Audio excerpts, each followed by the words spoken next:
Hey, welcome back to another update of my Canadian dividend investing portfolio series. So I'm going to try to keep this one pretty quick, but basically my stock value this morning, or actually now, I think this morning actually, was sitting around $77,555. I had about $240 in cash, which I wanted to spend, and I'm going to walk you through what I did buy in 1 minute as we get into the portfolio. But basically my overall portfolio is up about 7.5% for about $5,500 overall. You can see here that about 2,500 of that in my lifetime since this account started in September 2020 has come from dividends that I've received, and the other 3,000 or so at the moment of my kind of total portfolio gain has come from the increase in stock price. So a little bit from dividends, a little bit from stock price. This kind of ratio changes all the time, but that's what it happens to be at the moment. The average yield of my portfolio is about 4.12%, which means that I'm expecting to earn about $3,192 per year in dividends from my holdings. And I'll show you my holdings in just 1 second. But this is pretty predictable and pretty reliable. This is the forward annual dividend, the combined for all of the stocks that I hold. And that works out to be about $266 per year. So you can kind of get a hang of what's going on inside my portfolio. I'm primarily invested in real estate. I own a ton of REITs, and kind of the reason why someone was asking this in the last video, what's up with that? And yeah, I guess it was a really good question. I think part of the reason why I have been so heavily invested in REITs is that they were kind of late recoverers from the COVID pandemic. So their prices remained low while their yields remained high. So that was pretty intriguing for me.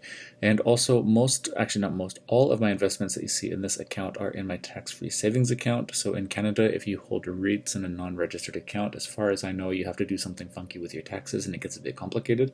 But in a tax-free savings account, you don't have to worry about any of that. You just take your distributions, like the monthly payments that they give you, and that's it. You don't have to tell anyone anything about taxes or record anything, so it keeps it super simple. Now, in the future, I will hopefully max out my tax-free savings account and start investing into either an RRSP or just unregistered cash account. I haven't decided yet. It's going to kind of depend on my financial situation as I approach that. But I think I want to stay away from REITs in my unregistered accounts just for that tax purpose. So I think, in the future, like my tax-free savings account won't be like, some fraction of my whole portfolio. And I'm actually okay with keeping all of my REITs in my tax-free savings account and then none in the unregistered accounts. And so that's why I'm kind of building it up a little bit bigger here in my tax-free savings account, with the expectation that in the future I will have unregistered accounts in which I will hold more sectors and bigger proportions in those accounts. So hopefully that kind of answers that question. That's my own opinion. Just a reminder that I am not a financial advisor. I am not a financial professional. I am just a random disembodied voice on YouTube. So don't take what I'm doing as any sort of financial advice. It is absolutely not. I'm just documenting my own decisions that I'm making with my own money and my own investments. And I absolutely do not recommend that you copy what I do whatsoever. This is just for entertainment purposes and hopefully so you can kind of just see what it's like to be an investor. And then you can go ahead and make your own decisions or hire a qualified professional to make them for you.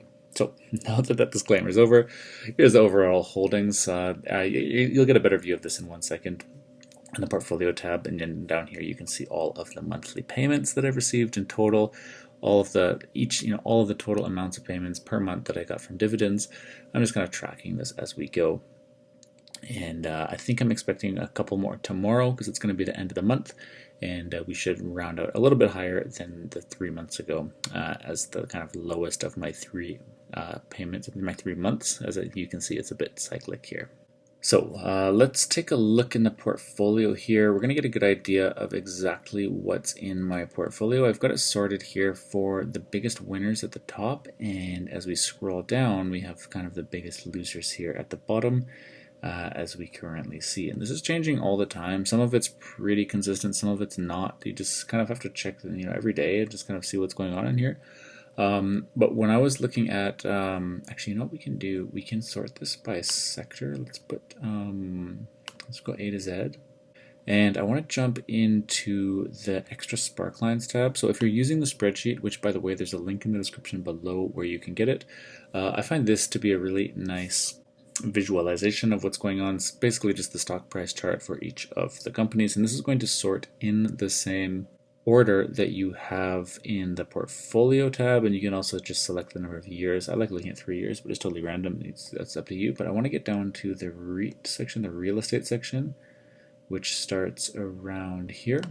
So this first one, Granite, actually recovered pretty quickly after the pandemic, but a lot of them, like you can see, HR, Ryokan, it was pretty delayed. Like, so we're in here, about this region where they all start climbing.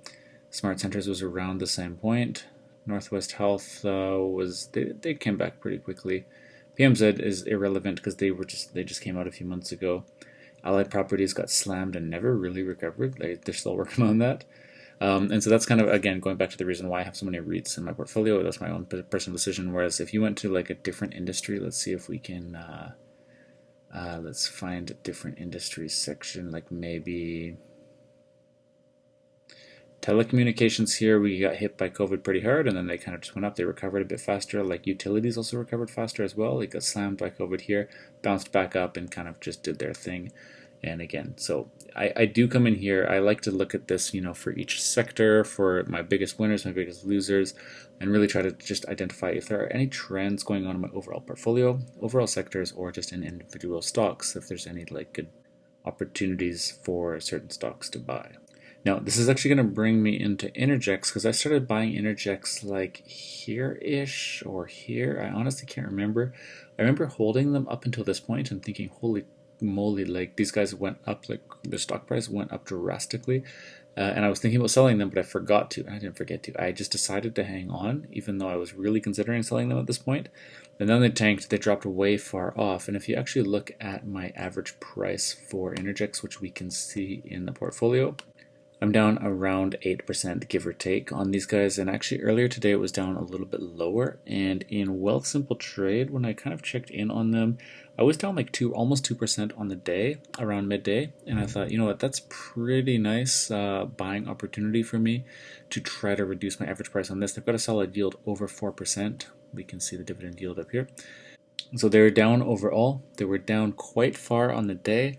And so I decided to just put all of my money available into this stock today. So I ended up buying about 14 shares of those, and I can actually log the transaction in here. I do this in my transactions tabs. This is a master list of all of the transactions that I've ever done. So we're going to come down to the bottom, and I basically just write in exactly what I see in my broker, and I'm using Wealthsimple Trade, but you can use whatever broker you want when you're buying and selling stocks. But anyways, so I bought some of these. It was actually May 30th, 2022, and I bought 14 shares at a unit price of $17.13, and I didn't pay any trading fees because I'm using Wealthsimple Trade, and I paid in Canadian dollars. So that worked out to exactly $239.82. This is calculated automatically in the sheet, and I always confirm that with my broker to make sure that I didn't put in any typos over here, because if I had the wrong quantity or unit price, obviously this number would not total correctly. I also double checked that the name, which is automatically generated, is the right one that I was thinking of, in case I accidentally type in something similar, and then it kind of just throws off my portfolio. So actually in the portfolio here, when you see this, by adding 14 shares, that actually kind of increased my holdings, like by almost 10% in this company, actually over 10%. And by buying them at that lower price, my average cost has dropped, my average price. Actually, I gotta freeze this column. I'm gonna go here and view freeze, and we're gonna freeze the first row. There we go. Okay. So my average price dropped, and you can see here that my unrealized loss also has decreased because I've kind of brought down my average price, and that the difference between the average price and the current price is where this comes from, more or less. So anyways, what I'm most interested in is I always want to come back to the summary tab and just kind of check out what's going on here, what's been updated. So I can see that I have a remainder of $1.17 in cash, which is totally fine. I expect to receive some dividends tomorrow, and later in the week I'll probably deposit some more money and then combine those dividends and the money that I deposit to buy more stocks. But also, this is a really important number here that we're looking at, because at the beginning of the video we were sitting at $3,192 in annual dividend income, and now we're sitting at $3,202. So that's an increase of about $10 per year, which is totally passive, tax-free income from dividends, and that number has gone up by $10 because I bought, about $250 worth of dividend-paying stocks, which had an average yield of like around 4%, give or take. So that's nice. I like to see this number increasing all the time. I like to see this number increasing all the time.